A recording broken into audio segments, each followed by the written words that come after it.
Bonjour à toutes et à tous. Aujourd'hui, nous allons parler fourche et fourche pour toutes nos marques.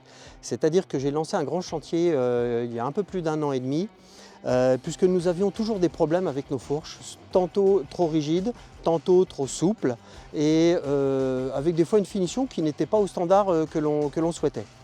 Donc le grand chantier, ça a été de trouver une fourche qui réunisse toutes les qualités de confort, de rigidité, et déjà là, ce n'est pas une mince affaire, et puis qui soit assez identitaire. Donc, mais finalement, ce côté identitaire s'est fait naturellement, je vais vous expliquer pourquoi.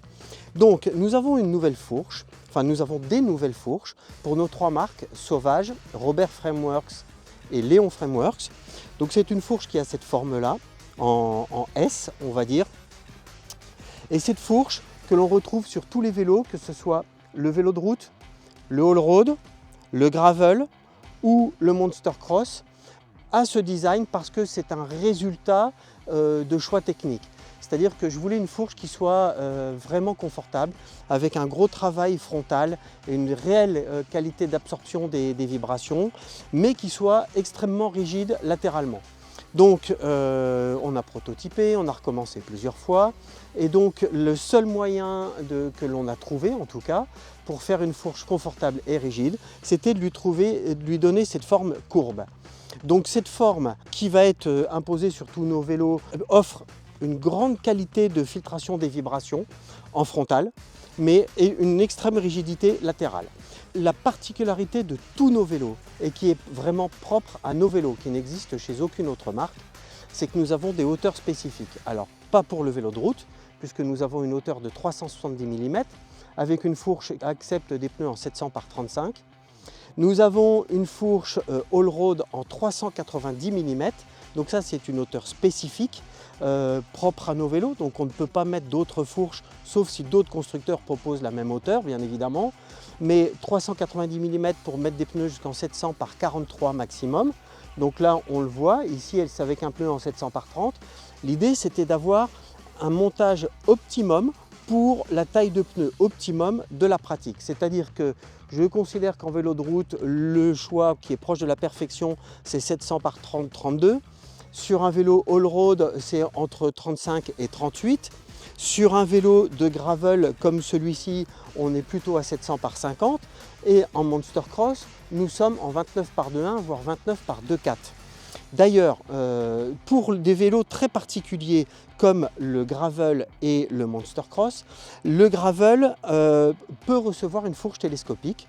La fourche est en 410 mm de hauteur, cette fourche rigide. Donc quand vous mettez une fourche télescopique en 430 mm, moins le sag, vous retrouvez la géométrie d'origine du vélo. Ce qui, par rapport à d'autres vélos, ne modifie pas la géométrie du vélo, ni le comportement du vélo. On retrouve toutes les qualités du vélo et la fourche a été dessinée pour que le vélo soit optimum pour la taille de pneu, mais aussi pour le montage d'une fourche télescopique. Et sur le monster cross, qui est un vrai monster cross, ce n'est pas un VTT bidouillé, j'insiste, et vous allez comprendre pourquoi. La fourche est en 450 mm de haut. Donc là, avec un pneu en 29 par 2.4, on a de l'espace entre le pneu et le bas de la fourche, mais pas trop. C'est-à-dire que comme la fourche est en 450, tous les autres monster cross sont équipés avec une fourche VTT rigide, soit 495 mm de haut. Donc vous rajoutez 45 mm de hauteur entre le bas de la fourche et le haut du pneu, ce qui perturbe visuellement le vélo et l'équilibre du vélo. Donc nous, je voulais vraiment avoir un résultat esthétique et efficient. Donc esthétique, c'est parce qu'on va, donc, vous l'avez compris, avoir une hauteur de fourche optimum pour la monte pneumatique, mais aussi optimum pour le montage. Mais ça impose d'avoir un cadre. Cette fourche ne peut être montée que sur Sauvage, Léon et Robert Frameworks, en tout cas pour les fourches spécifiques.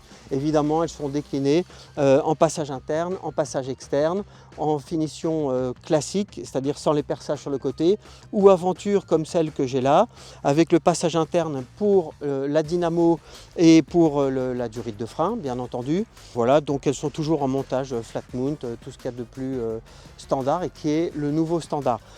C'est important d'expliquer cette différence sur nos fourches parce que c'est un choix complètement assumé qui apporte un réel plus sur nos vélos tous les vélos que nous avons commencé à livrer avec ces fourches ont des résultats et des retours absolument dithyrambiques. Et nous allons bientôt avoir des fourches en titane, hydroformées et imprimées 3D, nous aurons les deux. C'est purement esthétique et pour répondre à une demande. Clairement, je peux déjà avancer qu'il n'y aura aucune fourche titane sur le marché qui pourra être aussi confortable, aussi légère et aussi rigide que notre fourche en carbone. Donc c'est un choix totalement assumé. On a parfois des réflexions qui nous disent vous mettez une fourche en carbone sur un vélo en titane, ça n'a pas de sens. Eh bien si, ça a du sens, parce qu'une fourche imprimée en titane, ça pèse 690 grammes. Cette fourche pèse 440 grammes. Donc pour les aficionados du poids, il y a une vraie légitimité. Par contre, c'est sûr que si vous voulez un ensemble purement esthétique, une fourche titane, c'est joli. Et on aura bientôt du choix dans les fourches titane qui seront déclinées en interne, en externe, en aventure, en classique, route, all-road, gravel, monster cross, évidemment, il y aura toute la gamme. Mais voilà, il était important qu'on explique notre choix totalement assumé de cette fourche, de son design et de ce qu'elle apporte réellement sur nos vélos. Voilà pour le chapitre fourche, à très bientôt pour d'autres accessoires. Merci à toutes et à tous.